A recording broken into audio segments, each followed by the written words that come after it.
what would your advice be to kind of someone who's trying to break into the industry? I think the biggest thing that I tell everyone who I talk to is network.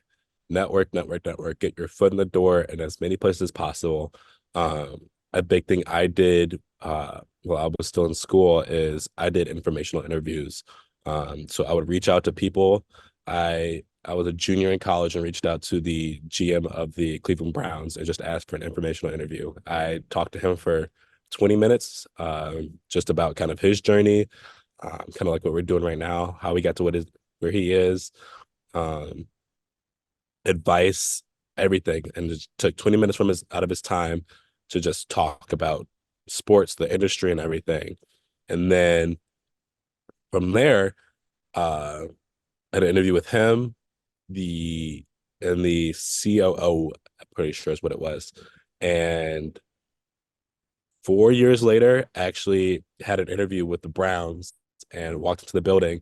And three of the people who I talked to, well, not the GM, he was moved on from then, but three of the people that I talked to while I was in my informational interview were still there and remember me by name. So it goes a long way, these networks, and you never know. I think there's a saying that you never know. What's the saying? I'm gonna think of it now.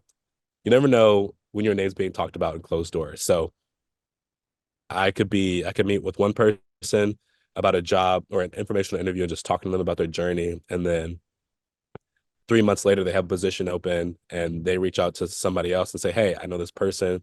I talked to him. He seems like he's a good guy, got his head on straight. You think he'd be a good addition to your team. So you never know how far networking. That's the whole point of networking. You network with one person, that person knows somebody else, you network with that person. So I think the biggest thing in sports and getting into this industry is getting in the door. Once you're in the door, you have the connections that you can make are limitless. They are abundant. So networking is the biggest thing. And then it's very different depending on what industry and what you want to do in sports. But like you and I said, we became Swiss Army knives. So we had a background that we were great at a few things, but also good at a lot of things. So it was hard to say, no, we can't hire Q because he doesn't have the graphic background that we need as an intern. Or we can't hire Q because he doesn't know how to take photos if we need a backup, someone to take photos. So I had a lot of things that I could do very well, and I had a lot of things that I did very, very well, that it was hard for anyone to say no to me when it came time to a position being open. Um, but I think those are I think that my two biggest things of advice would just be open, network, talk to as many people as you can, um, and then just able to do everything that someone asks you to, being vulnerable and also being okay with saying hearing no. Rejection is going to happen. Um, Applying to jobs, interviewing people, talking to people.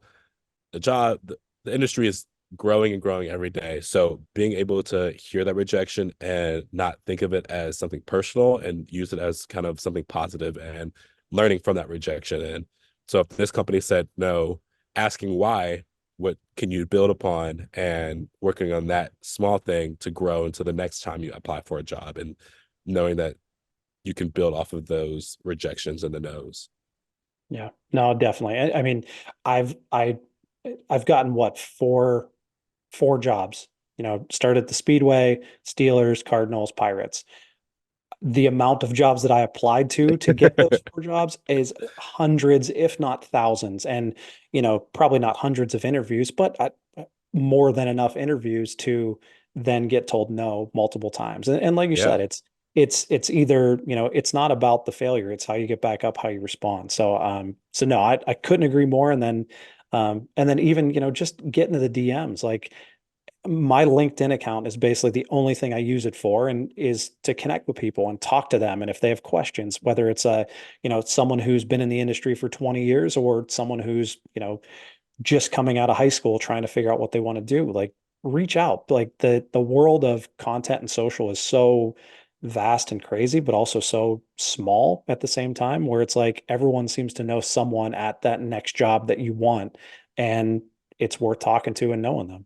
Yeah, it's a large industry, but once you're in and you know people, it gets so much smaller because everyone's connected. I could probably tell you five people, and those five people could get me to 200 people in the industry. So it's crazy how the industry works.